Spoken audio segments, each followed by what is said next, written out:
Alors aujourd'hui, je me retrouve avec Arnaud qui va vraiment approfondir son témoignage. Vous risqueriez d'être un peu surpris parfois parce que c'est des anecdotes assez intéressantes, assez édifiantes, je trouve. Moi qui connais ton témoignage Mhm. de long en large en travers.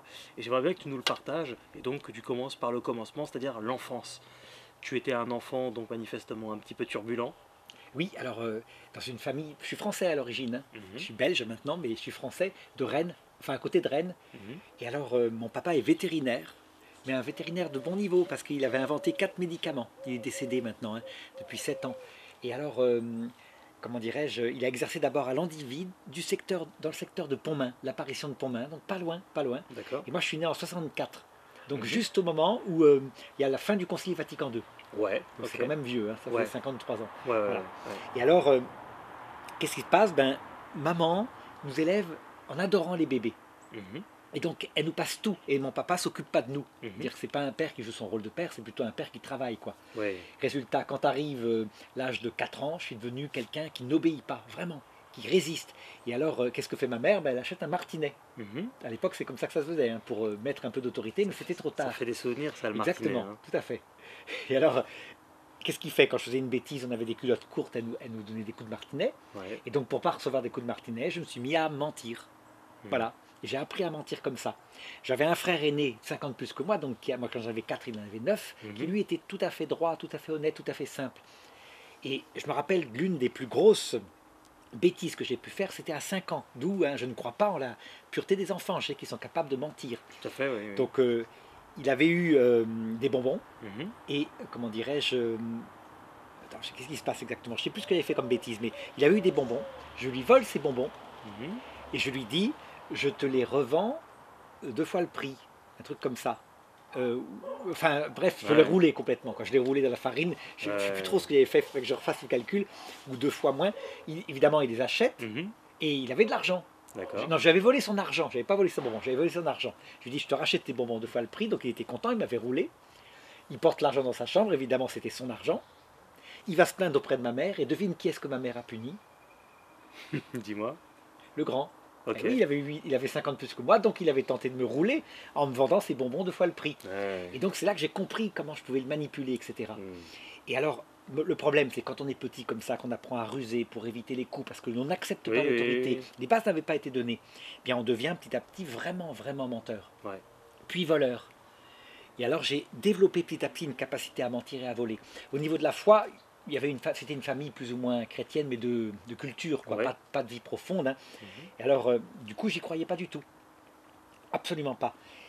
Et à un moment donné, vers l'âge de 13 ans, ayant développé beaucoup de vols, je me suis dit, je vais aller à Rennes. Ma mère me dit, tu n'iras pas à Rennes, je te l'interdis. Je D'accord. dis, je t'emmerde. Vraiment, hein. C'est-à-dire, Mhm. j'étais rendu là. C'est-à-dire elle avait vraiment raté au point j'étais devenu quelqu'un d'extrêmement méchant, d'extrêmement dur avec elle. Mais aussi, quelque part, ils n'y étaient pas pour rien, puisqu'ils avaient une éducation tellement dure que ça t'avait rendu comme ça. Mais laxiste au début, Mhm. dur après, mais c'était trop tard. Alors, il faudrait l'inverse. Il faudrait plutôt de la fermeté bébé, parce que c'est très facile, un bébé ça obéit facilement, Oui, oui. et après du coup tu peux relâcher puisqu'il a appris à obéir. Mhm. Donc c'est comme ça que j'ai appris vraiment Mais ce en qu'il fallait pas référence faire. au coup de martinet, par exemple, Mais les coups de qui... martinet c'était l'époque, quoi, c'est Ouais, tout, ouais, c'était ouais, ouais, l'époque, donc tout le monde donnait des fessées, etc. ouais, C'était ouais, pas tellement dur, c'était surtout, j'étais devenu rusé, donc ouais, rien ouais, n'aurait pu me faire céder. ouais. D'accord. Je dirais, on m'aurait cassé, je contournais par la ruse, Mhm. c'est ça. Mhm. Et donc c'était trop tard. Ce qui veut dire qu'il ne faut pas louper l'éducation des petits bébés, Oh oui. tout petits. Et à ce moment-là, ça se passe bien, après, ça se passe tout. Donc ce que j'ai fait pour mes enfants, qui sont vraiment parfaits à ce niveau-là. Et alors, j'y vais quand même. Donc en Mhm. l'insultant, je me rappelle avoir dit à ma mère en la regardant en face, mais quand est-ce que tu crèves? Tu vois, c'en était là. Mhm. C'est-à-dire quand on loupe l'éducation petit, ça peut donner ça. Des enfants qui sont dangereux, qui insultent leur mère, etc. Mhm. Je vais à Rennes, je repère dans un magasin à prix unique des pièces de monnaie de collection, je les Ouais. vole et Ouais. je me fais prendre. Je me rappelle encore la main qui s'était posée sur mon épaule du gardien là. Mhm. Et évidemment, comme c'était des vols, c'était complètement fait n'importe comment, j'avais laissé les emballages dans le rayon, etc. Il porte plainte. Et ma mère, je me rappelle, elle avait un concert ce soir-là, elle chantait dans une chorale, et elle vient en tenue de soirée, alors qu'elle devait aller à son concert pour me Mhm. récupérer à la police. Elle me donne une gifle, et moi je me rappelle, je la méritais, et je n'en menais pas large. Mhm. Parce que n'étant pas en bande, je faisais ça solitaire, c'était comme ça, je me disais que j'allais Ouais. vraiment aller en prison. Ouais, Et d'accord. j'étais quand même un petit enfant de 13 ans malgré tout, hein. Mhm. Donc qu'est-ce qui se passe? Ben, je panique un petit peu, je cache bien mon jeu. Et le lendemain matin, il fallait que je récupère mon vélo, qui était à Rennes, garé le long de Notre-Dame des Saint-Sauveur, une église Saint-Sauveur qui est à Rennes. Et donc je prenais un raccourci habituellement, je passe par l'église, et c'est l'église connue par les Bretons parce qu'il y a une statue de la Vierge, que tu trouveras sur Internet, hein, qui est pas belle parce qu'elle est trop déguisée, elle a trop des vêtements d'or, etc. C'est une petite statue avec vraiment un peu... Ouais, c'est un sapin de Noël, quoi. Oui, là, exactement, habillée comme une poupée. Mais elle est célèbre pour les Bretons parce qu'il paraît que son bras aurait bougé au Moyen-Âge, les Anglais qui étaient en train de creuser une sape sous les remparts, et c'est comme ça qu'ils ont sauvé la ville de Rennes. D'accord. Donc je passe devant, et là, il y avait quelqu'un, il y avait une présence, c'est-à-dire c'est quelque chose de profond, c'est une sensation de présence. Ouais. Et moi qui étais complètement matérialiste, si tu veux, tout d'un coup, c'est comme si tu ouvrais une porte. Tout d'un coup, il n'y a pas que la vie, il y a une vie éternelle, vraiment. Hein. D'un seul coup, ça devient évident pour toi, d'un voilà, coup. D'un coup, à la fois doux et fort, quelque chose comme ça, comme une présence.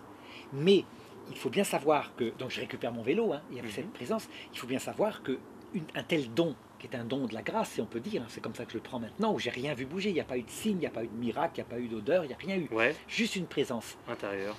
Frappait parce que je m'étais fait prendre dans ce magasin. C'était très important, le fait que je me fasse prendre, que j'avais peur. Parce que j'étais tellement endurci dans le mal que je pense que j'aurais eu cette grâce, etc. J'aurais dit, c'est quoi ce truc-là, etc. Puis ça ne serait pas allé plus loin. D'accord. Mais j'avais peur d'aller en prison. Et donc, je suis convoqué par la juge qui me dit, dans 1 an, vous serez jugé. Si vous n'avez pas recommencé, il n'y aura rien. Mais si vous recommencez, etc. Et moi, pendant 1 an, je me rappelle, je paniquais. J'étais à l'école. Dès qu'une voiture de police rentrait dans l'école, je pensais que c'était pour moi. C'était vraiment, j'en étais malade, hein, vraiment, cette affaire-là. Et du coup, je priais. Je priais la Sainte Vierge, je priais de plus en plus. Et sont introduits dans ma vie à ce moment-là d'autres choses, parce que ma mère, voyant qu'elle arrivait à rien, a fini par me mettre chez les Scouts d'Europe à Rennes, dans la 3e Rennes. Hein. C'est vraiment une troupe très très bonne. Et là, j'ai compris, j'ai trouvé des jeunes de mon âge qui priaient, avec une vraie vie chrétienne. Donc ça a complètement construit les choses, c'est très important ce qui s'est passé là. Alors je peux même te dire que la troupe de Rennes, du coup j'étais tellement chrétien dedans, qu'à la fin elle a donné, je ne sais plus, 5 ou 6 vocations, quoi. Des prêtres qui sont devenus prêtres dans l'église catholique, tellement après ça, moi j'étais croyant. Mais, entre-temps, il y avait ce procès. Il y avait à la fois donc du plaisir à prier, un plaisir senti ici. Je pouvais passer 1 heure le soir, vraiment dans le lit, sans m'endormir, à prier 1 heure et demie quelquefois. Ouais. Je disais le chapelet en classe, tu vois, des choses comme ça. Et puis en même temps, la peur. Arrive au bout d'1 an le procès, c'est une brave grosse juge qui me dit, il ne faudra pas recommencer, il ne faudra pas recommencer, je me rappelle encore. Et je suis revenu, je circulais toujours en vélo à l'époque, hein, et je vais à l'école et je me dis, maintenant je laisse tomber la prière, plus besoin, voilà, c'est fini. Et c'est là où il s'est passé, tu vois, ce qu'on appelle un signe. Ouais. Là, la première chose, ça s'appelle l'Esprit Saint. La deuxième chose, ça s'appelle un signe, c'est-à-dire une espèce de voix d'homme dans ma tête qui m'a dit, tu n'as pas le droit. Je me rappelle encore l'endroit où c'était, hein, tu n'as pas le droit. Tu identifies ça à ton ange gardien? Tout à fait, je pense. Comme mon père, je t'ai dit, ne jouait pas son rôle et qu'un garçon, un enfant a besoin d'un père et d'une mère. Hein. La mère, c'est la tendresse. Absolument. Ma mère, elle a mis l'autorité après. Et mon père, lui, c'était quelqu'un plutôt de doux et qui travaillait. Ben, il a joué ce rôle de père. Tu n'as pas le droit. Une seule phrase. Et moi, je me retourne, j'avais rien, etc. Et j'ai bien entendu. Ah oui, oui. C'est à la fois extérieur et intérieur. C'est dans la tête aussi. C'est comme si... Enfin, c'est bizarre. C'est bizarre. Hein. Mais là, pour le coup, c'est quelque chose d'audible. Et donc, j'ai continué de prier. Comme ça. Le chapelet. Je suis passé au chapelet, alors du coup mes camarades de classe ils me voyaient, au lieu d'aller en récréation, je sortais dans la cour de récréation, j'allais plus loin, j'allais prier en fait, ils me trouvaient bizarre du coup. Hein. Et ça peut pas être un phénomène d'ordre psychosomatique? Peut-être, hein. Allez, j'ai pas assez de souvenirs, mais en tout cas à l'époque je l'ai pris comme étant quelque chose de bizarre, pas normal. Une voix comme ça alors que tu es en vélo en pleine campagne, tu vas à ton école qui te dit tu n'as pas le droit alors que tu penses à ça, moi, je l'ai pris comme étant un ordre de l'ange gardien, j'ai pris comme ça. En tout cas ça a marché parce que j'ai continué de prier. Mais attention, hein, ça c'est très important. Il ne faut pas croire qu'on est tout de suite, quand on descend très très grave au niveau péché, puisque moi je peux te dire qu'à 14 ans, je sais ce que c'est qu'être un voyou. Vraiment, avec insulte à sa mère, manque de respect, vol, mensonge, etc. Il fallait évacuer les vices. Et pourtant j'étais jeune.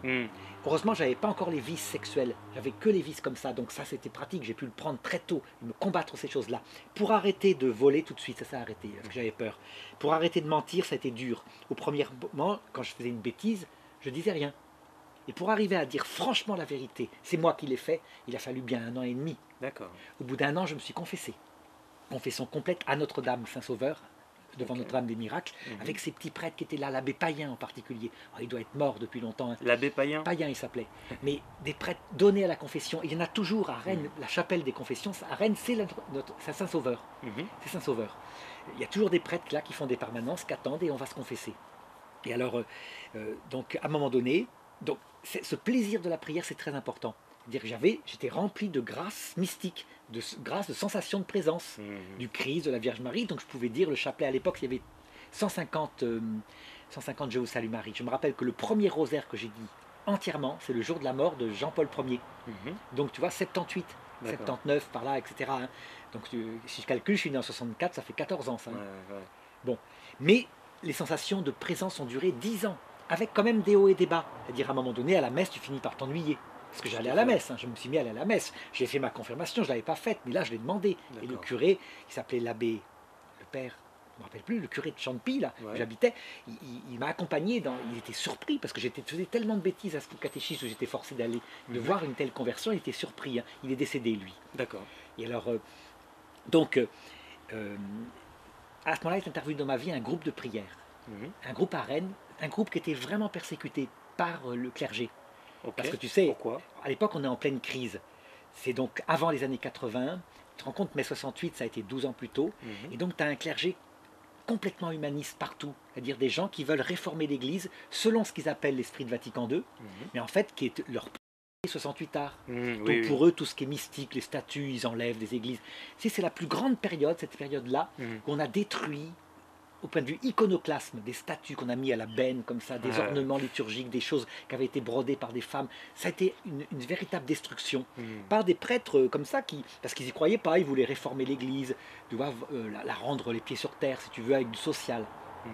Eh bien, dans cette période-là, il y avait un couple assez jeune peut-être, à l'époque il devait avoir 35-36 ans, avec des petits-enfants, qui s'occupait d'emmener des jeunes à l'abbaye de Solesmes Mhm. pour faire des vraies retraites avec une vraie formation. Et moi, je les ai découverts et j'y suis allé. Et là, vraiment, ça a été très important dans ma vie pour me donner une foi solide. Qu'est-ce qui s'est passé? C'est-à-dire qu'ils étaient là simplement, et par exemple Béatrice Le Bouteiller, Mhm. qui était une maman, hein, et ben elle me recevait quand il y avait mes problèmes d'adolescent du style, je m'ennuie à la mèche, je prie plus, ou alors je passe trop de temps devant la télé, déjà à l'époque c'était le cas, hein. Mhm. C'est-à-dire que je vautrais les 4 fers en l'air devant la télé toute la journée, pour me dire il faut une certaine discipline, tu dois prier tant, etc., travailler en classe, donc un rôle de mère spirituelle. Tu vois, on dit souvent il faut un prêtre comme père spirituel. Non, on prend la personne qu'il faut au bon moment. Et moi qui étais un adolescent, elle était extraordinaire éducatrice. Mhm. Et son mari, lui, il organisait les groupes. Il les accompagnait à Solesmes. On était à 80, 100 à venir. Et des moines de Solesmes, qui n'étaient pas des prédicateurs, faisaient comme ils pouvaient, mais ils le faisaient. Mhm. Le D'accord. père Gélino, par exemple, mon père spirituel. Donc, pas beaucoup de talent de parole, mais ça suffisait. Tu vois, c'est là qu'on voit, quand l'Esprit Saint est là, il fait comme il pouvait pour parler, mais ça passait quand même. Ouais, ouais, d'accord. C'était adapté à ton langage, à ta Même personne, à ta pas sensibilité. forcément, mais c'est pas ça, c'est qu'on a tellement soif parce que l'Esprit Saint nourrit que tu peux entendre la parole est prononcée maladroitement et c'est un moine, donc Ça eh ben, passe. ça a peu d'importance. D'accord. Ce qui compte, c'est le feu de l'Esprit Saint qui fait que tu écoutes, et moi je prenais des notes, etc. de tout ça. Donc un rôle très important du Père Gélino. Et alors, je commençais à penser à la vocation, parce qu'évidemment, quand tu as une telle conversion, moi je m'étais dit vocation de missionnaire. Missionnaire, tout de suite. Missionnaire, d'accord. Oui, parce que étant vivant, etc., c'était vraiment annoncer l'évangile. Prêtre, Prêtre, ouais, ouais, en Afrique, ouais, ouais. par exemple, des choses comme ça. Mhm. Et donc je me rappelle, je devais avoir 15 ans, je vais m'enseigner auprès d'un ordre chrétien catholique en Bretagne. C'est un ordre, je ne sais plus lequel, mais je ne sais pas lequel. En tout cas, j'y vais. Je prends rendez-vous avec un prêtre là-bas qui me reçoit. Et moi, je ne peux pas savoir ce qui se passe dans l'église, mais en tout cas, il avait un pull au vert rouge, je peux te dire. Donc j'aurais dû me dire, maintenant je me dirais, un prêtre en pull au vert rouge, tu te dis, ben, ça va, tu as compris, c'est souvent le marxisme, c'était la grande mode à l'époque, hein. Le communisme c'était le paradis, etc. Et alors, quand je lui dis que je vais être missionnaire, il me dit, mais vous comprenez bien, avant d'annoncer l'évangile, il faut d'abord qu'ils aient un certain niveau de vie. Mhm. Donc vous devriez plutôt être médecin et apprendre l'anglais. Donc moi, j'ai commencé à apprendre l'anglais. Puis après, j'ai réfléchi, je me suis dit, mais attends, là je me suis fait quand même embobiner.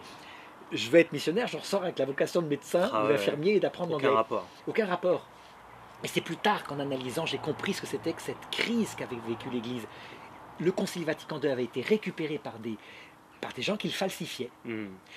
Il voulait pas que plutôt que tu deviennes médecin et que tu parles l'anglais justement pour pouvoir ensuite plus facilement t'exporter En tant que missionnaire, non? Sans doute, Ouais. mais un missionnaire qui aurait été médecin. C'est-à-dire en fait, Ouais. qui aurait fait des choses humaines quoi, à Ouais, ce ouais, moment-là. ouais, ouais, C'est-à-dire ouais. que la mission se transformait en quoi? S'occuper des corps. Hmm. Et lui, il n'avait pas dans l'idée que les gens pouvaient avoir soif de Dieu avant d'avoir la télé quoi. Ouais, ouais, ouais. L'homme ne se nourrit que de pain. C'était ça, cette interprétation de Vatican II. L'homme ne se nourrit que de pain et la parole de Dieu, on verra si un Mm. jour il a la télé. Ouais, d'accord, ok. C'est comme ça que je traduirais. Et alors, qu'est-ce qui s'est passé ensuite? Alors, il s'est passé que.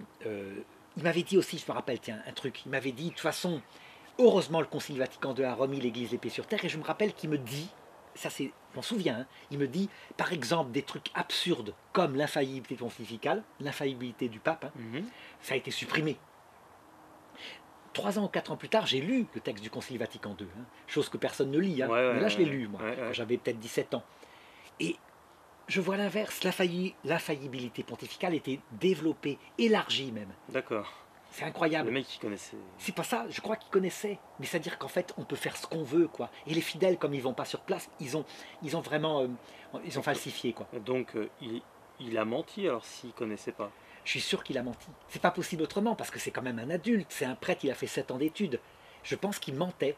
Et je l'ai vu plus tard, je l'ai vu par exemple, parce que je suis devenu prof de religion en Belgique, je l'ai vu avec des gens qui faisaient ce qu'ils voulaient du programme. Le programme disait par exemple, il faut absolument parler, c'est obligatoire dans les années de programme de la Trinité, de la vie après la mort, etc. Mhm. Et eux disaient, non, le programme demande simplement de parler de la démocratie, de la tolérance. Mhm. Il y avait marqué l'inverse. Ben, qu'est-ce qu'ils faisaient? Ils supprimaient du programme, ils éditaient le programme, ils supprimaient les dernières pages. Mhm. C'est-à-dire une capacité comme ça à ruser. Je pense que ce n'est pas sincère. C'est plutôt une façon de contourner passivement parce que c'est leur conviction. Ouais, d'accord. Alors en tout cas, moi j'ai été entouré, j'ai eu vraiment des bons... donc Béatrice et Gérard Le Bouteiller. Fais gaffe, tu fais un cornuto, il y en a Oui. qui vont dire que t'es Ah un oui, oui. sataniste. Ça veut dire je t'aime en langage des sourds-muets, je signale. Hein. Mais là, il Absolument. y en a Oui, qui vont oui. dire que t'es un sataniste Non. parce que t'es avec un sataniste et en fait tu fais un signe Absolument, je de ne fais pas reconnaissance exprès. entre nous. Mais oui, Et du et coup, en plus comme toi ça, t'es habillé en noir. c'est la preuve qu'en fait, ouais, ouais. maintenant, en plus, t'as vu, t'es habillé en noir, c'est la preuve que t'es Non, non. sataniste, et qu'en fait, que t'es obscur et que t'es idolâtre et que je déconne. Non, enfin, non, mais il faut aller voir sur internet. Ce signe-là veut dire je t'aime en langage des sourds-muets. Donc quand un pape le fait, ça veut dire je vous aime, je vous aime. Ça veut pas dire. Ah, Non mais ouais. ça faut. Chez les métalleux, ça signifie les cornes du Oui, oui, diable, voilà, plus ouais. aussi un signe de mode, hein, Tout à fait, évidemment. tout ouais. à fait.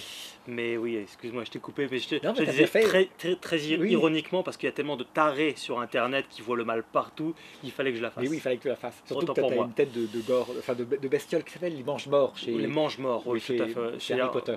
Ouais, mais c'est bien, ça prouve que tu es très cultivé, Oui, tu oui. regardes Harry Potter, c'est bien. Absolument. C'est bien. Oui, parce que ça, c'était mon gros défaut, c'était la télé. Ça le reste toujours. La télé, c'est passionnant, quoi. Moi, en triant les émissions, hein, c'est pas les jeux de la fortune, c'est vraiment les trucs culturels. Ouais, ouais, et puis Harry Potter. Les anges de la réalité, Voilà. et toutes ces choses-là, j'imagine. Exactement. Et alors, qu'est-ce qui s'est passé ensuite, blague à Alors, part? il s'est passé que moi, je ne pensais qu'à la. Tu refais un Je refais un cornuto. mange-mort. Je ne pensais qu'à la vocation.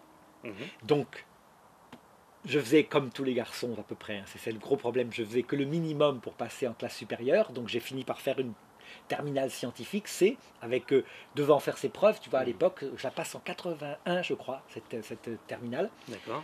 et je dis à mes parents que je veux être consacré. Et mes parents tombent des nues, ils avaient bien vu, ma mère avait vu que j'avais un changement positif, elle me voyait aller à la messe, etc., mais ils ne pensaient pas que ça irait jusque-là. C'était une catastrophe pour eux. Mhm. Donc ils m'ont dit, de toute façon, tu as 17 ans, pas question. Et ils m'ont dit de choisir. Moi, je voulais faire infirmier parce que je me suis dit, ben, ça va prendre comme ça Ouais. très peu de temps et après, je peux faire ça. Mais finalement, ils étaient contre. Avec une telle brillante intelligence, il faut faire plus. Donc j'ai fait ingénieur agronome. J'ai commencé à faire des études d'agronomie. La première année, je l'ai réussi et j'ai 18 ans pendant la première année. Donc Mhm. dès que j'ai terminé l'année, je vais à la communauté de Saint-Jean. D'accord. Chez les frères de Saint-Jean, parce que c'est ce que m'avait dit le père Gélineau avec raison, c'est là où il y a la meilleure formation fidèle, etc. à l'église. J'y vais, et alors mon père, ça a été une catastrophe. Il a été à la police, il a porté plainte pour détournement de majeur, malheureusement j'étais majeur. Ouais, La police est venue m'interroger, et là le père Philippe-Marie Mossu, qui était le père maître des novices, a dit mais non, il est libre, il est adulte, il m'a défendu, et vraiment j'ai pu rentrer. Et je crois que ça c'est une chose importante, cette vocation était essentielle, je n'aurais pas pu attendre. C'est-à-dire que quand on force les jeunes à attendre quelquefois des années, non, il ne faut pas attendre, il faut les faire rentrer, mais leur donner des bonnes études au cas où ils quittent, bien sûr. de manière à ce qu'ils aient un bagage. Mais la vocation, c'est un feu, quoi, à un moment donné. Mhm. En tout cas, formidable, j'arrive dans cette communauté Saint-Jean, et là, je tombe sur le père Marie-Dominique Philippe, un dominicain, professeur de philosophie à Fribourg, et des cours extraordinaires, c'est-à-dire il parlait vraiment réaliste. Il n'y a pas d'idéologie, c'est pas des auteurs, hein, c'est qu'est-ce que l'homme. On connaît l'homme dans toutes ses dimensions afin de mieux connaître le Christ. Voilà. D'accord. Réaliste. Ouais. Tu vois, c'est des choses très structurées avec Aristote, etc., mais réalistes, donc passionnants. Je me rappelle, tous les jeunes frères, on rentrait là, c'était les cours du père Marie-Dominique Philippe qui nous intéressaient. On était tous à suivre ça. Et dès qu'il y avait un autre professeur, comme par exemple un professeur formidable, Marc Balmès, mais il faisait de la logique, c'était un mathématicien de haut niveau, personne, on fuyait tous. Et le père Marie-Dominique Philippe, on y allait. Pourquoi? Parce qu'on avait besoin de retrouver le réalisme. Moi, j'avais eu en terminale, tu sais, Marx, Freud, Nietzsche, tous les trucs à la mode, les auteurs. Là, non. Centré sur le principal. Donc, tu parles de réalisme, mais le prêtre qui t'avait raconté une connerie, lui aussi, il parlait de réalisme, c'est-à-dire de... Oui. Donc, mais c'est pas le même réalisme. Non, lui, c'était l'homme et point. Ouais. Lui, c'était connaître l'homme pour mieux connaître le Christ, pour mieux faire de la théologie, avoir des analogies pour comprendre ce que c'est que la grâce. Parce que ce qui se passe, par exemple, dans l'amitié, se passe dans l'amitié avec le Christ. La grâce suit la nature. Et une formation comme ça. Et ensuite, deuxième spécialité qu'il avait, c'est la théologie mystique. En particulier le commentaire de l'Évangile selon saint Jean. Donc, finaliser tout de suite cette théologie, cette philosophie par la connaissance du Christ. Donc, hyper nourrissant. T'imagines, à cette époque-là, il y avait une telle crise dans l'Église catholique. Hein. Donc, ce qu'on vit actuellement, nous sommes en 2018, où on voit une crise terrible qui est en train d'exploser, avec des personnes qui ont en général 70 ans. Tu vois, donc, eh bien à l'époque, ils en avaient 30 de moins. Ils étaient en pleine forme, 40 ans, supérieurs de séminaire, jeunes évêques. Et dès qu'il y avait une vocation spirituelle comme ça, ils la triaient. Et on ne sait pas pourquoi, mais ils ordonnaient d'étranges animateurs sociaux. Et dès que c'était une vocation spirituelle, ils trouvaient une excuse et la personne était débarquée en disant en juin, t'es pas fait pour ça, ou t'es fait pour la vie religieuse, je sais pas quoi. On sait maintenant ce qui s'est passé. C'est-à-dire qu'en fait, ce courant de prêtres, partout en Europe, en France en particulier, eh bien, voulait faire passer une nouvelle église qui était une sorte d'humanisme un peu sans Dieu, quoi. Où Jésus-Christ, il est ressuscité, non, bien sûr, c'est symbolique tout ça. Ouais, c'est ce qu'on appelle le christianisme progressiste. Exactement, c'est le christianisme progressiste libéral, si on peut dire. Alors certains disent que c'est la franc-maçonnerie, moi je pense plutôt que c'est la pensée de mai 68, que c'est une génération complète. Toujours est-il que les séminaires ça peut être les deux aussi. Ça peut être les deux. Mais on sait maintenant, on analyse et on sait maintenant qu'il y a aussi eu, à cette époque-là, beaucoup d'homosexuels qui sont rentrés. Pour une raison simple. Au départ, c'est pas par convoitise, c'est pas pour avoir du gibier. C'était parce que, n'étant pas fait pour le mariage, ben, cette vocation-là, avec le célibat, leur gênait pas. Et le problème, c'est que eux sont souvent très tolérants parce qu'ils ont subi la persécution, donc ils ont fait passer une théologie où on tolère non seulement les personnes, mais le péché. Parce qu'en réalité, on sait maintenant, on l'a vu avec le scandale, c'est que souvent les homosexuels sont attirés par des adolescents. Mais ils n'arrivent pas à s'arrêter. Donc des péchés graves, comme détourner un adolescent ou un séminariste, eh bien, à un moment donné, ils ne voient plus le péché, donc ils finissent par tolérer le péché. C'est même plus que le tolérer, c'est l'accepter. L'accepter. Parce qu'il y a une différence entre tolérance et acceptation. Bien sûr, absolument. Et donc, quand ils rencontraient des vocations spirituelles, par exemple, qui avaient un chapelet, ils l'éjectaient d'une façon ou d'une autre. Et c'est ça qui s'est passé. Alors, il y a un mélange de ce milieu homosexuel, il y a le mélange de ce milieu humaniste sans Dieu. Il y a peut-être d'autres choses, le communisme peut-être à l'époque aussi, c'était la grande mode, le communisme n'était pas encore tombé, donc c'était vraiment une théologie qui allait libérer les pauvres peuples. Il y a tout un contexte en fait. Tout un contexte, voilà. Dramatique en tout cas. Résultat, le père Marie-Dominique Philippe, comme des jeunes déjà à Fribourg venaient le voir, eh bien, il est allé voir Marthe Robin, qui lui a dit « Faites la communauté qui vous demande, parce que sinon ils n'auront aucun lieu pour aller. » Et lui, il l'a créé.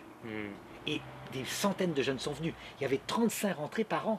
Il en partait peut-être 15, hein, mais 35 rentrées par an. T'imagines, tous ceux qui ne savaient pas où aller, parce que c'était suicidaire, tu allais dans des séminaires à l'époque, tu perdais la foi quelquefois. C'était comme ça. Quand tu perdais pas ta vertu. Eh bien, ils rentraient à la communauté Saint-Jean. Mais alors, c'était des jeunes fragiles, des jeunes de la génération, donc il y avait aussi toutes sortes de gens qui rentraient, et lui, il ne faisait pas forcément le tri. Mais concrètement, on y a reçu une formation solide. Je peux te dire que c'est 5 années que j'ai passé là-bas parce que je n'ai pas fait de vœux. Juste avant les vœux que je devais faire, je suis parti. Mais les 5 années, j'ai reçu du père Marie-Dominique Philippe tout, gratuitement. Hein. C'est-à-dire que nous, on avait juste une journée de travail manuel à faire par semaine, et il donnait tout gratuitement. Et ça vivait de dons. Donc c'est pour ça que je tiens maintenant à mettre les vidéos sur Internet gratuitement, même si mon fils les a monétisées dans le sens que Ouais, ça rapporte un petit 250 euros, un truc comme ça par mois pour payer son cote d'étudiant. Mais elles sont gratuitement. J'ai reçu gratuitement, je donne gratuitement. tout à fait. Quelqu'un m'a dit, mais il suffit de les mettre en privé pour que les gens payent un abonnement, ils vont les voir. Mhm. Jamais, jamais. Je ne peux pas faire ça au père Marie-Dominique Philippe. Mhm. Alors, je reçois cette formation formidable, vraiment. Et je prononce des vœux simples. C'est-à-dire, c'est pour 3 ans, tu as d'abord 2 ans de noviciat. Excuse-moi, si tu avais reçu en ayant payé, est-ce que ça serait la même devise? Vous avez reçu gratuitement, donné gratuitement, mais si tu as reçu en payant, Non, ça aurait été la oui. même chose? Non, je pense que là, vraiment, moi, il m'a touché parce que Mhm. c'était gratuit. Venez et vous verrez. Mhm.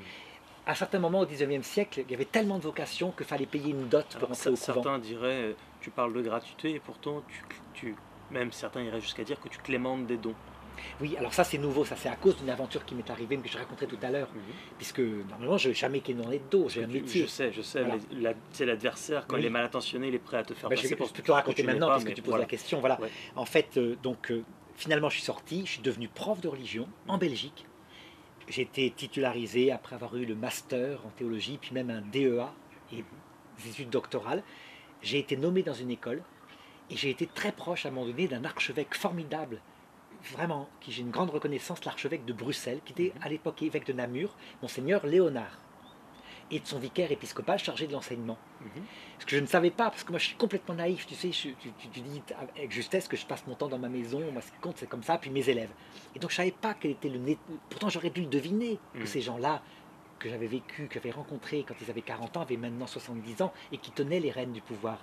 Ces gens-là détestaient Monseigneur Léonard, parce que lui essayait vraiment d'apporter l'évangile, tel que je l'ai dit, avec le Christ tout entier, la Vierge Marie, la foi dans l'existence de l'âme des bébés à la conception, donc l'avortement, ça ne va pas, etc. Et eux sont plutôt dans un humanisme, donc c'était leur ennemi. Il y avait le vicaire épiscopal de Namur, l'abbé Ganti, qui était solide, il y avait Monseigneur Léonard qui était indestructible, et j'étais le maillon faible entre les deux, qui présentait la pédagogie, donc ils se sont attaqués à moi. Je crois que c'est comme ça que je l'interprète, parce que mes cours étaient adorés de mes élèves, il n'y avait pas de problème, et à un moment donné, ils ont inventé des techniques d'harcèlement que je pourrais peut-être raconter tout à l'heure, mais ça, c'est intéressant, pour me faire perdre mon travail. Et 2 jours après le départ en retraite de Monseigneur Léonard, ils m'ont convoqué dans une espèce de chambre de recours que fort heureusement j'ai enregistrée et que mon avocat a publié sur Internet, où on voit les techniques. Dire qu'à la rigueur, comme ils ne savent pas que j'enregistre, ils s'en fichent, ils racontent n'importe quoi, c'est des reproches. Il y a un président pédagogique qui est là, qui dit « mais c'est ça que vous lui reprochez, il n'en revient pas ». Qu'est-ce qu'il faut taper sur Internet pour voir cette vidéo? Il faut taper Nous ne lâchons rien. Arnaud de Dumouche, Nous ne lâchons rien. Ça a été publié sur la presse numérique belge, le site Belgicato. Arnaud de Dumouche, Nous ne lâchons rien. Et là, il y a non seulement l'enregistrement de cette chambre de recours, en tout cas la deuxième partie, puisque la première partie est plus dans le droit. C'est-à-dire que l'avocat dit « mais vous n'êtes pas compétent puisqu'il y a eu un appel auprès de l'évêque ». Et la deuxième partie, c'est vraiment le fond de l'affaire. Et le président, tout au long, n'en revient pas. Il dit « mais c'est ça que vous lui reprochez, trouvez autre chose ». Et eux répondent, il n'y a aucun reproche théologique puisque le Vatican lui a donné raison, mais au niveau pédagogique, monsieur le président, je vais vous raconter. Et il raconte des choses affreuses. Tu sais en quoi ça consiste, ces choses affreuses? C'est du style, une copie où il y a 5 questions. Il y a une question, mettons, sur 4 sur 20, elle coûte 4, ou 5 sur 20, mettons. Hein.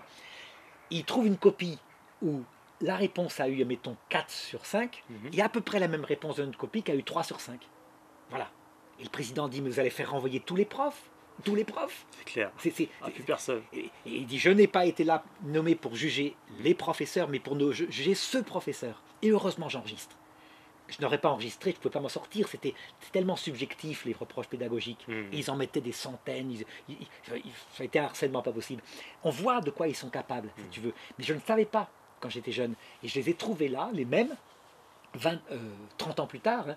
Et évidemment, tu penses bien que j'ai porté plainte au niveau du Vatican pour être rectifié, etc. Hein. Parce que ça a aussi touché beaucoup ta famille également. Oui, absolument, des conséquences graves, c'est-à-dire perte de travail à 50 ans, etc. Brutalement, sans faute professionnelle, sans préavis, enfin des techniques qu'on voit pas dans le monde. On voit ça dans l'Église catholique et du coup, plainte correctionnelle pour harcèlement moral, etc., contre l'évêque lui-même qui n'a pas répondu. Enfin, tu vois, des choses comme ça.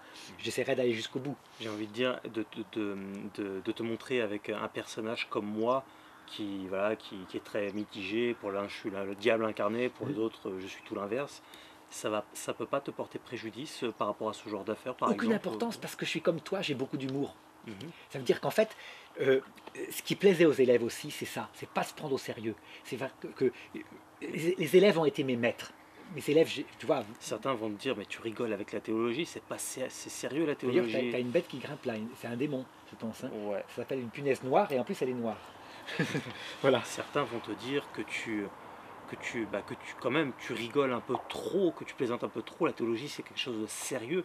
Oui, c'est quelque chose de sérieux, mais ça n'empêche pas que vraiment on peut plaisanter. Je vais te raconter une blague hein, qui illustre ça par rapport à la génération dont je parlais. Mhm. Tu sais, c'est un jésuite qui, un jour, on lui annonce qu'on a trouvé la tombe de Jésus avec un squelette dedans.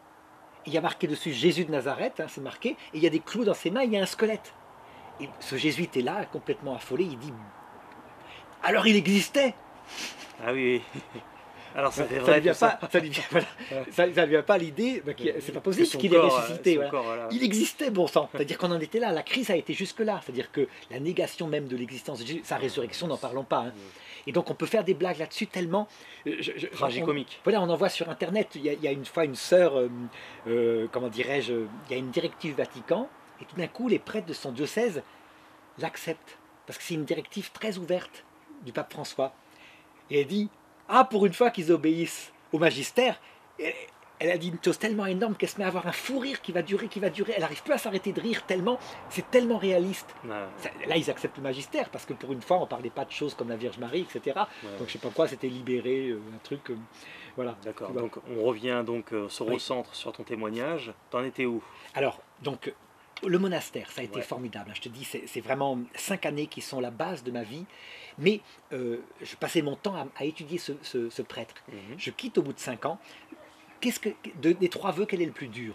Je dirais que d'abord, première chose, c'est qu'à un moment donné, quand tu rentres dans cette vie totalement consacrée à Jésus, la grâce, le plaisir de prier, au bout d'un certain temps, très vite disparaît. Mhm. Parce que tu rentres dans une vie commune avec Jésus.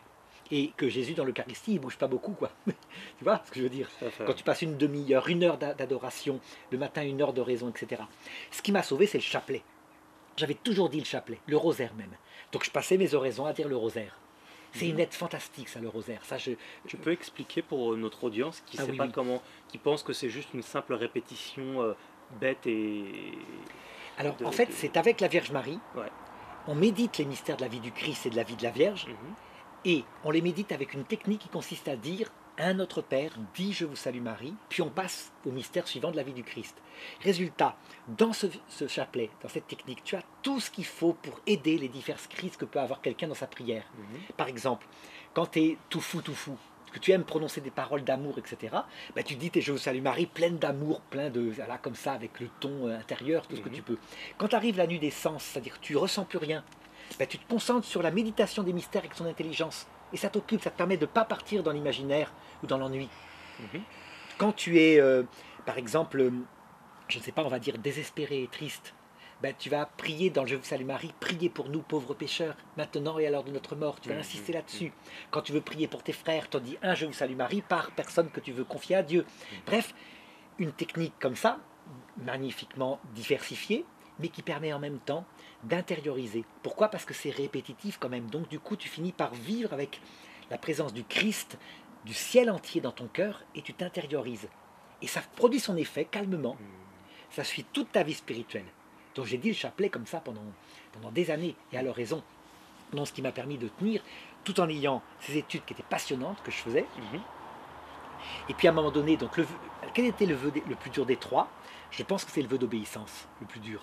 D'accord. Puisqu'en fait, tu es jeune et tu ne peux pas comprendre la spiritualité du vœu d'obéissance qui consiste en fait à renoncer à ta volonté pour mettre à la place la volonté du Christ, pour mourir à toi-même. Mhm. Il y a une raison théologique à ça, puisque nul ne peut voir Dieu sans mourir. Donc là, c'est un exercice pour mourir à soi-même par sa volonté propre. Mhm. Or, c'est ce qu'il y a de plus fort en soi. On est toujours plus intelligent, donc quand tu as un supérieur que tu estimes être un idiot parce qu'il donne un ordre idiot, bah, tu commences à te dire non, tu es plus intelligent que lui. Donc c'est le vœu le plus dur. Mhm. Et moi je voyais bien que c'est une vocation formidable parce qu'il y avait possibilité d'être ermite, d'être moine, d'être missionnaire, ce qui me plaisait, etc. Mais qu'il y avait ce vœu d'obéissance. Alors je vais voir un jour le père Marie-Dominique Philippe, je lui dis que je vais partir et le père Marie-Dominique Philippe me dit mais non, ne partez pas, vous ferez comme moi. Ça veut dire si vous avez du mal avec l'obéissance, moi j'obéis pas. puisque ma conscience me dit que les dominicains sont en crise, Marthe Robin m'a dit de fonder ça, je reste dominicain, mais je suis sorti de la clôture. Et puis non, finalement, je suis parti. Et j'ai commencé à enseigner d'abord en France, puis en Belgique. Pourquoi tu es venu ici? Parce qu'en Belgique, le cours de religion catholique est un vrai métier. Et que moi, du coup, je pensais au mariage.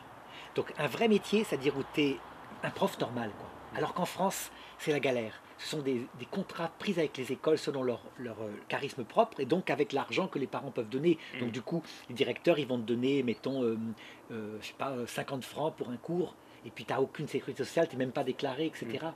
Donc c'était difficile puisque je pensais vraiment à me diriger vers le mariage, mais à condition, hein, je ne perdais pas ma vocation, à condition de pouvoir être prof de religion.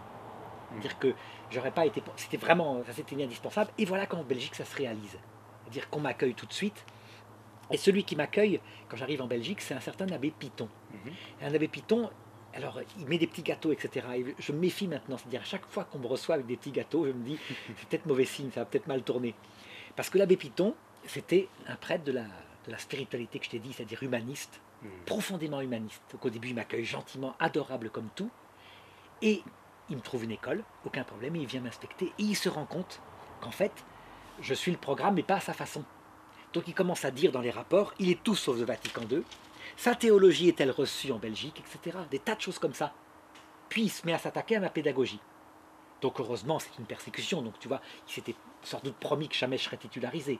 Il avait compris qui j'étais.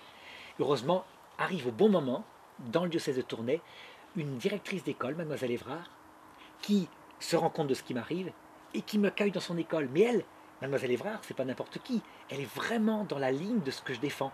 Elle est très proche de monseigneur Léonard. C'est formidable.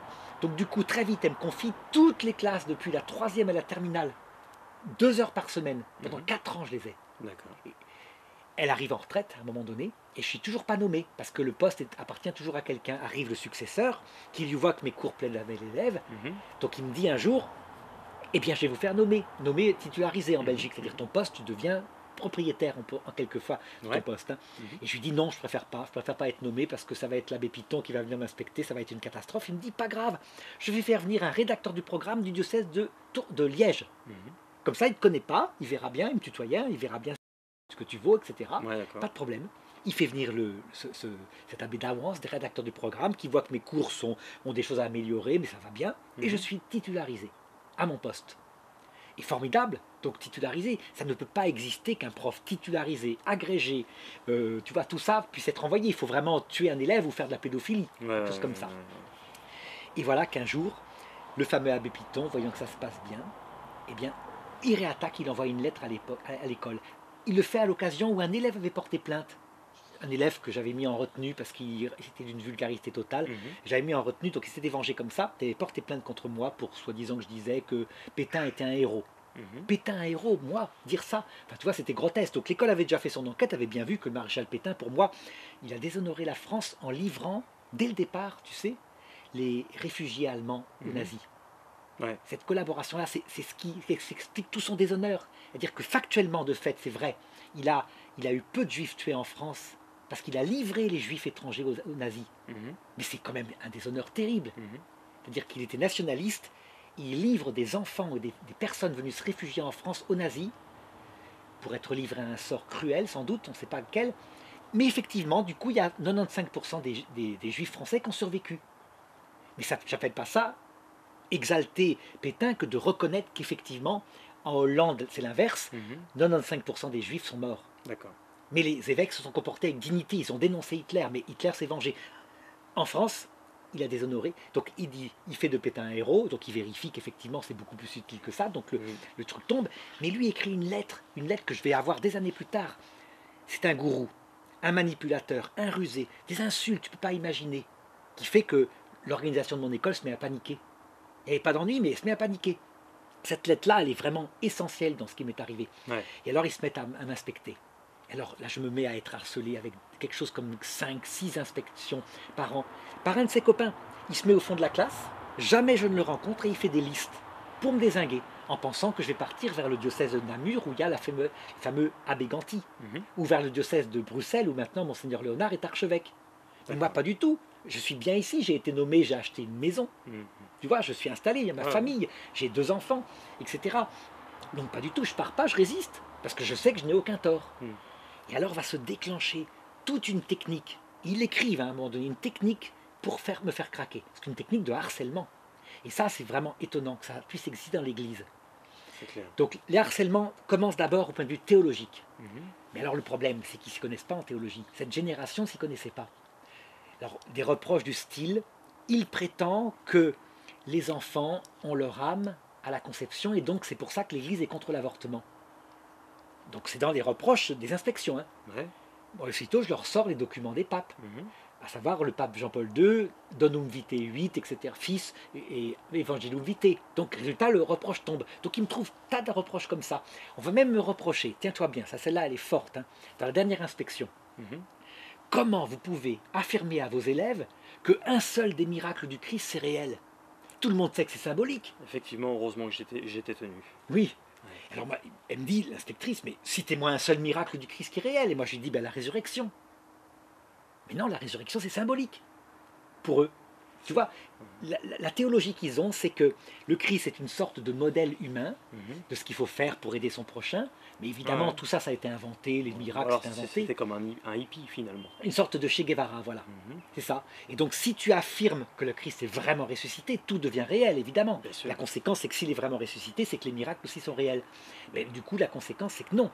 Alors, j'étais un fanatique illuminé, en affirmant quand même ça. Des inspecteurs en religion catholique, tu vois. Mais alors, évidemment, à un moment donné, je porte plainte au Vatican. Congrégation pour la doctrine de la foi, qui convoque l'évêque Monseigneur Arpigny, qui me donne raison, tout ce que j'enseignais était valable. Donc, pas de problème, ça pouvait s'arrêter. Ouais. Pas du tout. Deuxième attaque pédagogique cette fois. Ils se mettent à me dézinguer sur la pédagogie. Mon fils a compté les reproches dans les rapports qu'il y a. Il y a 120 pages de rapports. Il a compté 400 reproches. T'imagines? Des inspections avec 400 reproches. Tout est l'inverse de tout. Alors au départ, comme je mettais des vidéos sur Internet, dont la présentation du programme, Mhm. ils s'imaginaient que mes cours étaient comme sur les vidéos. Tu sais, en général, c'est des cours magistraux. C'est-à-dire, je parle avec une caméra, il n'y a personne, donc je suis Bah tout seul, oui, oui. forcément. Mhm. Donc, premier rapport, ces cours sont que magistraux. Ouais, t'as forcément pas d'interaction puisque tu es Voilà. tout seul. Je suis tout seul. Mhm. Donc le gars, il n'avait même pas vérifié, mais il faut dire que c'est un inspecteur qui a 73 ans, hein, tu vois, c'est-à-dire qu'ils sont en retraite depuis 10 ans, enfin c'était... J'ai envie de dire le con, quoi. Bon, puis alors dingue. il se rend compte, deuxième inspection, qu'en fait c'est l'inverse, les élèves sont super interactifs, c'est toujours Ah, mais- des échanges comme ça. Excuse-moi, il a beau être âgé. Ben oui, mais je pense que là, il était vraiment âgé. Ah ouais, mais vraiment très très âgé. Là, Voilà. il avait au moins 150 ans. Quoi. Parce que tout est l'inverse de tout. Donc il va me reprocher à un moment donné, les cours sont que des débats. Mhm. Manque de peau, troisième inspection, il tombe sur travaux de groupe. C'est-à-dire que j'avais fait, les élèves étaient par groupe, tu sais, assis à des classes, ils devaient travailler sur un sujet qui était la religion que l'homme peut inventer au paléolithique à l'époque des chasseurs-cueilleurs. Mhm. Et moi, évidemment, je suis à mon bureau, puis je passe quand même de temps en temps, tous les quarts d'heure, de groupe en groupe, pour voir où ils sont rendus, leur donner quelques éléments, parce qu'ils ne savaient pas, les pauvres. Comment veux-tu qu'ils devinent ce que tu ferais quand tu es chasseur-cueilleur? Rapport, ils les manipulent, ils passent de banc en banc pour leur dire quoi mettre. Voilà, c'est tout le temps comme ça. Et il y en a 400 comme ça. Alors moi, je ne peux pas m'en sortir, parce que tu vois la différence. Quand il y a un reproche théologique objectif, ben là, tu as la théologie, tu mets face au texte de l'Église, et puis tu gagnes. Mais quand c'est subjectif, que personne n'a assisté au cours, j'étais complètement coincé. C'était vraiment un piège qui tendait. Alors évidemment, je tiens bon. Pourtant avec des angoisses, hein, c'était lourd, c'était lourd. Et à un moment donné, comme ils n'arrivaient pas à me faire partir, ben, un de ces gens-là, parce que c'est toute une équipe, toujours des gens de plus de 70 ans, hein, pratiquement, sauf une femme qui est un peu plus jeune, parce qu'il faut bien qu'il y ait une activité, mais toujours des 68 arts, hein, qui décide qu'il va me dézinguer. Donc il arrive à se faire nommer à l'occasion de la maladie du recteur, directeur de mon école, pendant 2 mois. Tu te rends compte, 2 mois. Mhm. Il prend la fonction, et puis il va m'allumer pendant 2 mois avec, tiens-toi bien, 8 reproches disciplinaires. Disciplinaires cette fois, c'est des fautes professionnelles. Du style, un jour, une petite élève, elle s'appelle Léa, elle vient me voir, elle me dit, monsieur, est-ce que vous accepteriez qu'on fête mon anniversaire pendant 5 minutes à la fin du prochain cours? C'est juste avant les vacances de Toussaint. Je lui dis, oui Léa. D'autant plus que Léa, ce qu'il faut savoir, c'est une jeune fille qui a été harcelée dans une autre école et qui a fait une tentative de suicide. Mhm. Ça, je le sais. Elle est brûlée d'ailleurs sur une partie du cou, etc. D'accord. Donc, petit anniversaire, avec petit gâteau, etc. Il y avait une classe à côté, donc pas de problème. Il déboule. Première faute professionnelle. Il a organisé un anniversaire que tous les profs faisaient de temps en temps. Hein. Faute professionnelle. Il mange un morceau de gâteau quand même. Alors il va se justifier en disant même l'a offert. Ben oui, mais n'empêche que voilà. Et puis première faute professionnelle. Il va en mettre comme ça une série, dont une qui est gravissime, que là moi j'ai du mal à pardonner. Parce que je ne l'explique pas. Une lettre envoyée par un parent d'élève, ça ne m'est jamais arrivé. Où j'aurais dit en classe que ma femme est grosse, que je regarde les jeunes filles de 20 ans. T'imagines? C'est-à-dire que là, c'est vraiment une accusation qui touche à mon honneur. Bien sûr. Heureusement, je les avais en classe, moi, cette classe-là. Et donc, j'arrive au cours suivant avec un enregistreur. Ça, c'est très important. Dans les harcèlements, il faut enregistrer. Pour bien voir, je voulais montrer à ma femme que je n'avais pas manipulé les élèves. Et je leur dis, voilà, quelqu'un a écrit ça, qu'est-ce que j'ai dit? Dites-le. Je vous mène un papier, vous dites ce que j'ai dit. Et tous, ils disent, mais vous n'avez jamais dit ça, monsieur, quand est-ce qu'on vous a accusé de dire ça? Ben, qu'est-ce que j'ai dit? Et vous avez dit que quand un vieux monsieur à 80 ans qui est à l'hôpital et que sa femme de 80 ans vient le voir, qui est grosse, eh bien, lui, il l'aime de tout son cœur, ils ont vécu 60 ans ensemble. Mais il y a la petite infirmière de 25 ans qui arrive, qui est toute jolie, ben, il a ses yeux qui regardent la petite infirmière. Est-ce qu'il est en train de tromper sa femme? Ben, c'est le problème des hommes. Non, il n'est pas en train de la tromper, mais c'est le problème des hommes. Voilà ce que j'avais dit. Tu vois, le rapport, c'était pour expliquer la psychologie masculine, y compris chez les personnes âgées. Donc il me marque ça. Pourquoi j'avais besoin de ces papiers-là? Parce que ma femme, elle me connaît, elle me croit, mais quand même, la lettre recommandée était arrivée avec cette lettre. C'est le genre de truc qui pourrait aussi détruire ton couple. Mais bien sûr. D'où fausse accusation, à ce moment-là, ma fille... Heureusement que tu avais enregistré oui. l'audio. D'ailleurs, il faut toujours enregistrer, ou quand c'est sur Internet, pour ceux qui subissent du cyberharcèlement, toujours faire des captures d'écran. Toujours. Moi, c'est ce que je fais. J'ai des dossiers remplis sur certaines personnes de capture d'écran, depuis même des années. Oui. Toujours. Donc, c'est très intéressant. C'est bien ce que tu as fait. D'autant plus que la police m'a dit, c'est recevable. Il faut juste le mettre sous forme de texte écrit, c'est-à-dire qu'il faut mettre sous verbatim. Ce que j'ai fait. Très bien. Mais c'est recevable. Et alors, donc évidemment, j'avais tous leurs témoignages, etc. Mais il y en avait d'autres reproches. Mais tu vois, en particulier, cette lettre m'a beaucoup blessé parce que je m'étais dit, ils sont capables de tout. Et c'est à ce moment-là que ma fille, qui à l'époque avait 13-14 ans, eh bien, elle a commencé à faire de l'anxiété. Et maintenant, elle a 18 ans et ça fait 5 mois qu'elle est en hôpital psychiatrique parce qu'elle s'est pas remise de l'anxiété. C'est-à-dire que ça a des conséquences sur la famille. C'est très loin. Ah oui, très loin. Des choses comme ça. Alors, est-ce que ça vient de là? Peut-être pas, mais en tout cas, c'est arrivé au même moment. C'est tout ce que je sais. Bon. Et alors, je veux dire, elle est pas, tu dis hôpital psychiatrique, elle n'est pas folle non plus. Non, elle n'a pas de traitement, mais elle a besoin d'être protégée, elle fait de l'anxiété. Voilà. Non, parce qu'on dit souvent, tu sais, c'est ce qui s'est un peu passé aussi avec l'histoire de la loi Chiappa, pas de la loi Chiappa, pardon, avec le pape, quand il conseille justement aux homosexuels de s'exprimer, de parler, il invite les parents à ne pas rejeter les enfants, et même parfois s'il y a besoin de consulter un psychologue ou un psychiatre, mais bref, extérioriser, parler, et donc c'est pas fait que pour les fous, loin de là, quoi. Bien sûr, c'est aussi pour des problèmes d'anxiété ou d'angoisse. Elle, c'est de l'anxiété, c'est-à-dire c'est lié à des circonstances, c'est même pas de l'angoisse, hein, c'est de l'anxiété. Alors en tout cas, tu vois les conséquences. Et alors, cette lettre-là, moi je me suis dit, c'est vrai qu'ils sont capables de tout, parce qu'ils auraient pu atteindre profondément mon couple, mais heureusement, je ne me laisse pas faire, j'étais plus rusé que... Donc je me rappelle, écoute, la lettre recommandée arrive à la maison, ma femme l'ouvre, j'étais en cours, hein. Évidemment le soir, qu'est-ce que c'est que ce truc-là, etc. Il me convoque pour une espèce de conseil de discipline à l'école. Et t'imagines, il y a le directeur, les membres du pouvoir organisateur, etc. Et moi, avec un petit verre d'eau, à une table là. C'est-à-dire que les types se prennent vraiment. Et je me suis défendu pied à pied pour chaque reproche. Je les regardais en face. Je me rappelle, au début, celui qui m'avait fait ça, celui qui s'était fait passer pour directeur, il s'appelle Jean Barbier, il avait ce petit sourire. À la fin, il avait moins un petit sourire. Toujours est-il que 2 jours plus tard, relettre recommandée, il avait la preuve que j'avais menti. C'est pas quoi? La preuve en question, c'était « Vous prétendez que c'est votre femme qui a ouvert la lettre recommandée. Or, c'est votre signature. Donc, vous avez menti. Donc, si vous mentez sur ça, vous mentez pour le reste. » Moi, aussitôt, je vais à la poste avec l'accusé de réception du passage du facteur. C'était à 11h30 le mardi. J'étais en cours avec les 5e B. 5e B, c'est-à-dire les premières. En Belgique, ça se compte différemment. Première, terminale. Après, il y a les terminales, c'est les 6e. Tu vois, j'étais en plein cours. Et le directeur de l'école me dit « J'ai jamais vu ça. J'ai jamais vu une lettre recommandée où le gars... » Tu vois, mais ça veut dire qu'en fait, le gars s'était fait avoir, quoi. Toutes ses reproches étaient débiles. Ils ont d'ailleurs été tous annulés par le ministère. Mais pour se justifier devant son PO, parce que c'est grave quand même, surtout cette lettre, dont je ne sais pas ce qu'elle est, mais la police va enquêter pour savoir est-ce que c'est lui qui l'a fait écrire, est-ce qu'elle est arrivée par hasard, qu'est-ce qui s'est passé, on ne sait pas. Mais en tout cas, il était capable de... Tu vois, c'est la technique comme ça qui se passe un petit peu aussi avec Monseigneur Vigano. Tu sais, c'est l'affaire qu'il y a actuellement. Plutôt que de regarder les faits, on dit Monseigneur Vigano ment sur tel détail précis à l'alinéa 12 bis de la ligne un tel, donc le reste est un mensonge. Alors qu'on ne regarde pas les faits. Tu identifierais cette épreuve comme l'une des plus grandes de ta vie ou... Non, la plus grande de ma vie, c'était quand un prêtre que j'aimais beaucoup, quand j'ai quitté la communauté Saint-Jean, un jour je parle à un frère et je dis ce prêtre-là, quelquefois il n'est pas très discret. Simplement ça. Et le frère va dire à ce prêtre, il a dit que vous trahissez le secret de confession.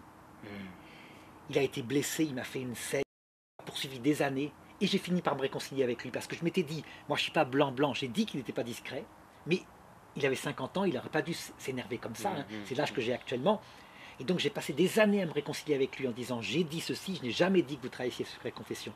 Oui. Et le 11 septembre 2001, devant l'attentat, il m'a téléphoné, on s'est réconciliés. Et maintenant, on est les meilleurs amis du monde. Ça a été une épreuve, ça, parce que je ne veux pas arriver de l'autre côté avec des ennemis.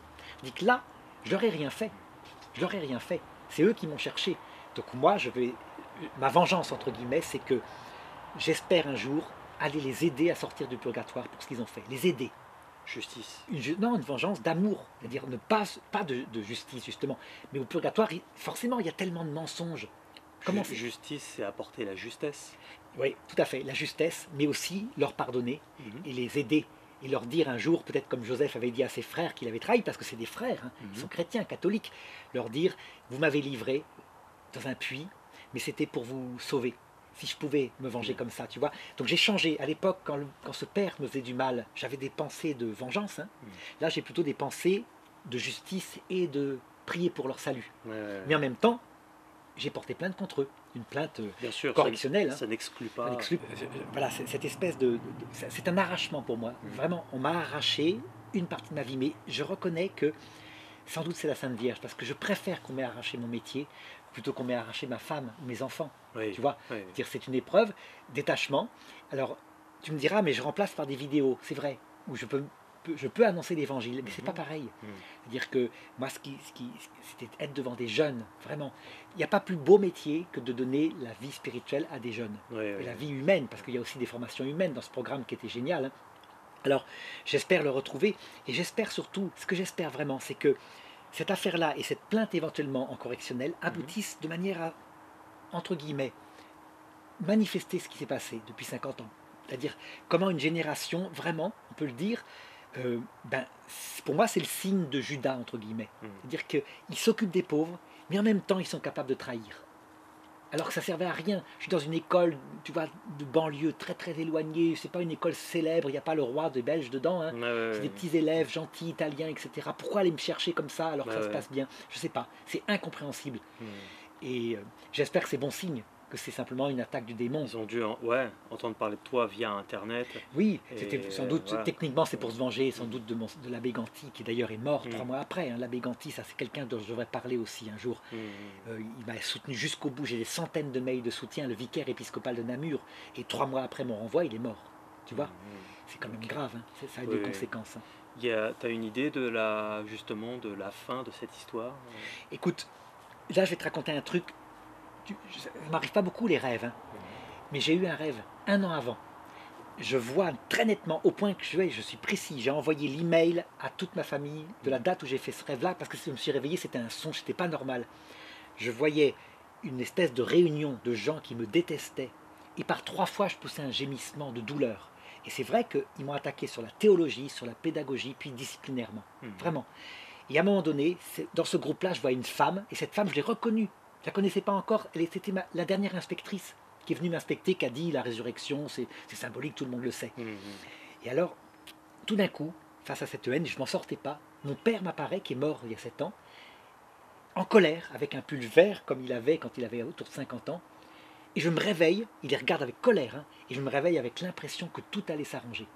Donc la première partie s'est réalisée, vraiment, j'ai subi cette espèce de martyre, on pourrait dire, social. Et la deuxième partie, j'attends, on va voir. J'espère que ça va être une belle chose. Merci beaucoup pour ton témoignage. Et on te souhaite bon courage. Et notamment, donc, on peut participer à ton œuvre en te faisant des dons sur ton Tipeee. Ah oui, Donc oui. on peut retrouver le Ça, je veux lien. le dire, hein, c'est quelque chose de très très important. Mhm. Donc en se retrouvant à 53 ans avec une maison, une famille, etc., ben, j'essaye de faire des vidéos. Et si on peut m'aider sur Tipeee, Mhm. Tipeee c'est avec 1 ou 2 euros, mais ça tombe par mois. Tout à fait, Ça veut dire que c'est formidable, ça sécurise une famille qui subit une telle épreuve. absolument. Voilà, ça Mhm. c'est formidable. Voilà, donc il y a possibilité de faire un don sur son Tipeee. Il y a les liens sous tes vidéos, Oui, etc. Sous cette vidéo, évidemment. Vous avez aussi la possibilité de faire un don sur mon propre Tipeee pour contribuer à mon art. Et puis, pensez à vous abonner à nos chaînes YouTube respectives, donc celle d'Arnaud Dumouche et la mienne, tant qu'à faire. Pensez à cliquer sur la petite cloche qui permettra de recevoir les notifications. C'est très important, sinon l'abonnement simple ne suffit pas.